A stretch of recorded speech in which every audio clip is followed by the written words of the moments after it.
आनंद मिल सकता है वो दुनिया में कहीं नहीं मिल सकता।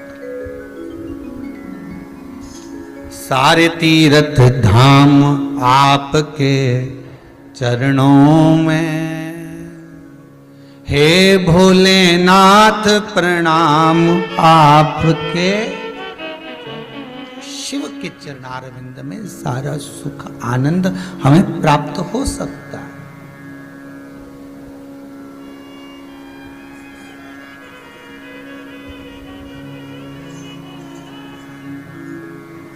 अहिल्याबाई भी कोई सतयुग की नहीं थी, त्रेता की नहीं थी, द्वापर की नहीं थी, कलियुग की थी।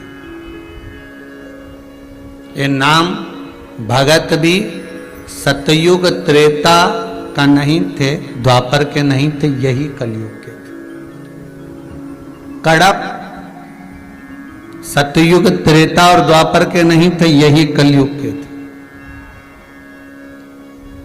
मीरा, कर्मा, नामदेव, ध्रुव, प्रहलाद, ये आदि कादि के जितने भी क्रम है, भले हम ध्रुव और प्रहलाद को माने आगे के चरित्र में, पर मीरा, कर्मा, नामदेव, तुकाराम, रामकृष्ण परमहंस जी, चैतन्य महाप्रभु जी, श्रीमद वल्लभाचार्य जी, श्रीमद रामानुजाचार्य जी, श्री निम्बाकाचार्य जी, हम जितने हमारे श्री शंकराचार्य आदि कादि के जितने भी साधु सन्यासी तपस्वी साधक उपासक जो हुए, यही तो कलिकाल में हुए। दूसरे कहां अधिक, कहां दूर हुए।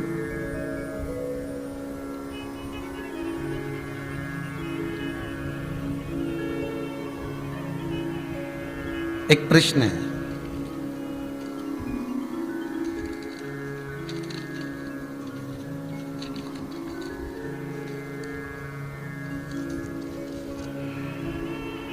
के शर्मा भरद्वाज जी, बुलंदशहर यूपी से हैं।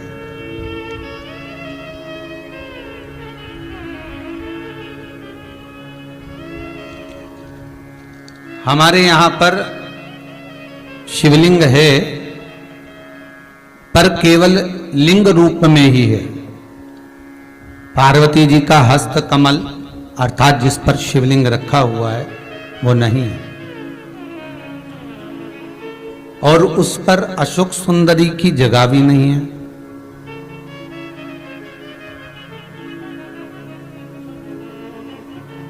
घर पर पूरा स्थायी शिवलिंग है। क्या उपाय कर सकते हैं? देखिए भाई, शिवलिंग शिवलिंग है।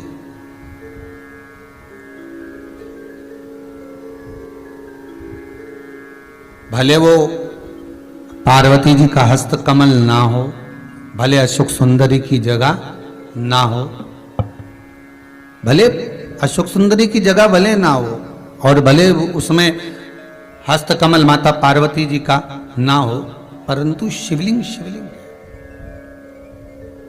भगवान भूत भावन वहां विराज रहे। और एक और बात अच्छे से ध्यान कर लीजिए महाराज, शंकर के शिवलिंग को जहां रखा है आपने, भले वो भूमि हो, चाहे प्लेट हो, कटोरी हो, एक चोमली बना ली हो, कपड़े पर रखा हो, वो हस्त कमल ही माना जाए। बस इतना जरूर है कि गोल बनाते हैं तो उसमें अशोक सुंदरी का स्थान नियुक्त नहीं होता। पर शंकर के शिवलिंग के भीतर 33 कोटि देवताओं का भाव तो वैसे ही आ जाता है।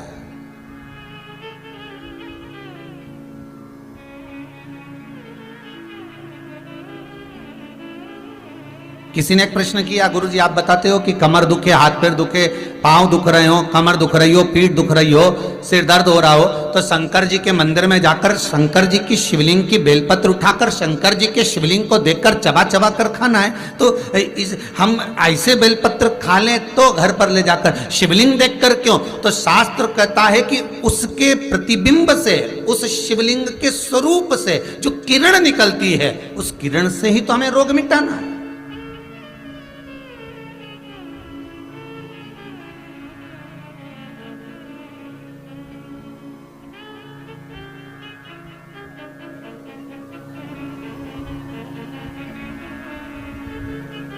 अरे भाई, आप और हम में से बहुत सारे ऐसे होंगे जिनको शरीर में कष्ट होता होगा, और जैसे ही हॉस्पिटल में या क्लिनिक पर या डॉक्टर के पास पहुंचते हैं, बस डॉक्टर हाथ पकड़ के देखता है तो आधी बीमारी तो वहीं समाप्त हो जाती है। बोलो होती कि नहीं होती? सही बताओ। आप लोग तो गए होंगे, हम भी गए होंगे, सत्य बोलना। बस डॉक्टर ने हाथ पकड़ा, बीपी, हालांकि तुम्हें भी मालूम है बीपी वीपी कहीं नहीं है, फालतू की बात। और 25 बार तो शुगर चेक करा ली, ना शुगर ना ऊंची जाए ना नीची जाए, क्योंकि तू भी शुगर से बढ़कर है।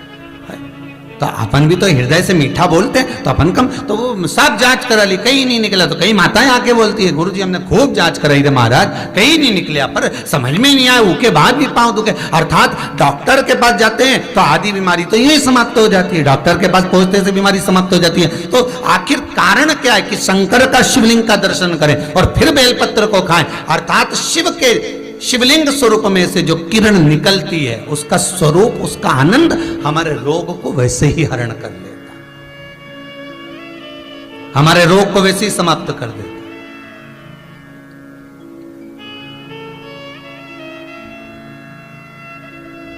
हम शंकर के स्वरूप का एक आनंद पा सकते हैं।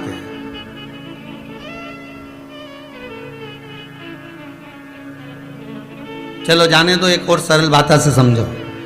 किसी मंदिर में, ये कभी तुमने किसी पुराण में लिखा कि राम जी के मंदिर में जाके एक लोटा पानी चढ़ाओ, कन्हैया जी के मंदिर में चढ़ाओ, माता जी के मंदिर में, भैरव जी के मंदिर में, हनुमान जी के मंदिर में 33 कोटि देवता का कहीं नहीं लिखा कि एक लोटा पानी चढ़ाओ। पर पुराण में लिखा शंकर के मंदिर में जाओ तो एक लोटा पानी चढ़ाओ, शिवलिंग पर जल चढ़ाओ, गंगा जल चढ़ाओ, जल चढ़ाओ, पर चढ़ाओ जरूर। क्यों लिखा? कारण क्या था?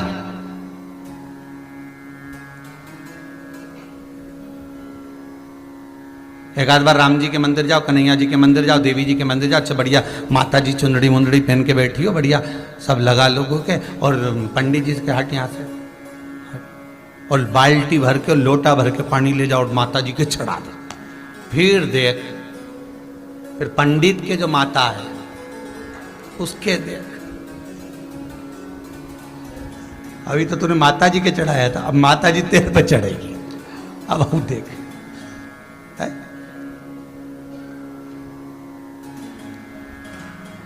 कहीं लिखा है ऐसा है?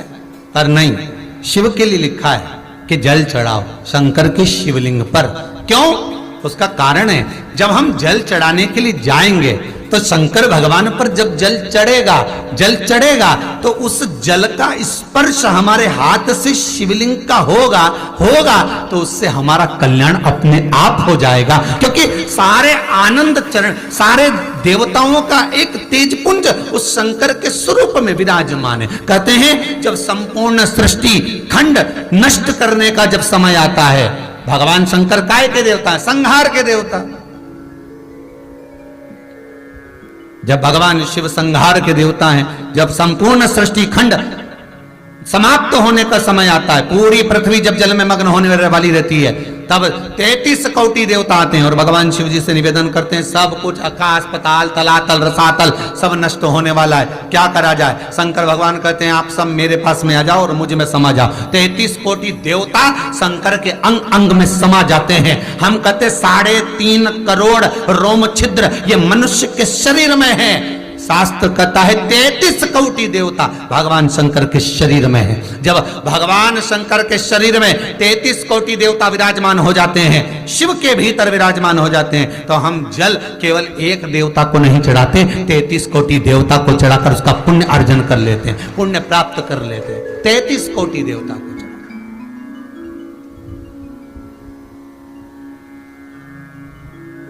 जैसे नीम के वृक्ष में 64 योगनियां होती हैं, देवियां होती हैं, इसलिए आज भी हमारे विधान है, आज भी विधान है कि किसी को बहुत तेज बुखार आ रहा है, बहुत तेज बुखार, महाराज एक लोटा पानी लो, उसमें नीम की, कड़वी नीम की डाल दो, और डालने के बाद बच्चे पे से जिस पे बुखार आ रहा है उसको 7 बार उतारो और ले जाकर नीम के पेड़ में डाल दो, और उस नीम की जो झाड़ है जो पानी के अंदर पड़ी थी उसका जल उस बुखार वाले व्यक्ति पे छींट दीजिए। 15 से 20 मिनट में बुखार नीचे है, समाप्त।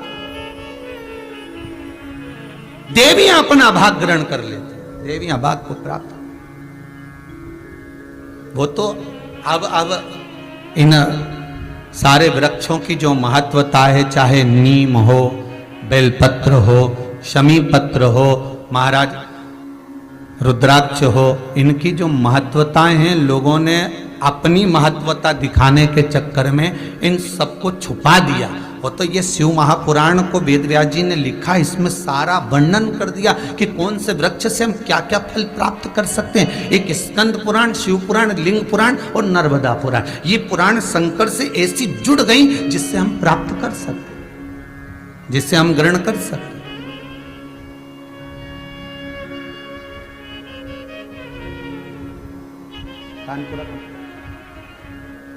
भगवान शिव के आनंद,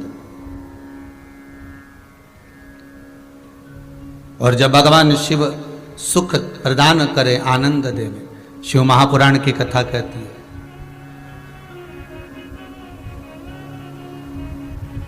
हम भी भले शिवलिंग साथ में लेकर ना चले, अहिल्याबाई जैसे, हम भले शिवलिंग को पल्लू में बांधकर ना चले, पर शिव महापुराण की कथा कहती है हम शंकर का अनुमोदन कर कर तो चल सकते, हम शंकर का स्मरण कर कर तो चल सकते हैं।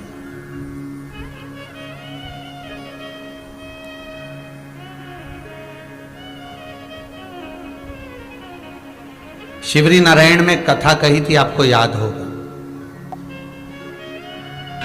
एक कबूतर स्वर्ग जा रहा है,